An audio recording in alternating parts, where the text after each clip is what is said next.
Fogging and misting operations isinagawa sa Calasiao Public Market. Tutukan sa ulat ni Jeric Pasilyao.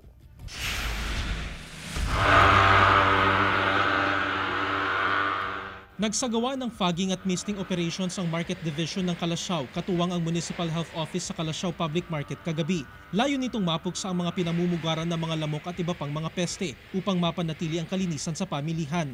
Upang maprotektahan natin yung ating mga vendors, ang ating mga mamimili, especially sa mga stall ng mga bawat isa.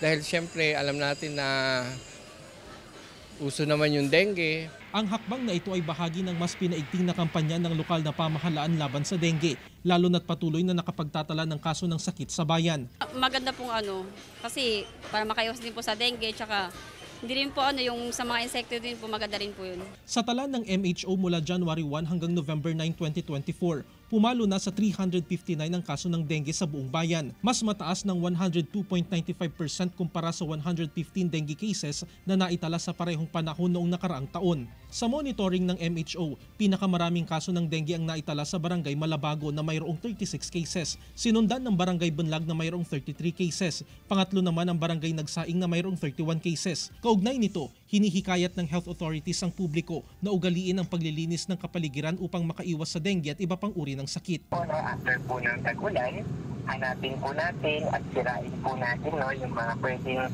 breeding site ng ating mga mosquito. Ano po ba ito? Ito po yung mga natirang stagnant water na pwede po sa mga gulong, sa mga halaman po natin. Kasama si Daryl Peralta, Jeric Pasilyao, 1 North Central Luzon.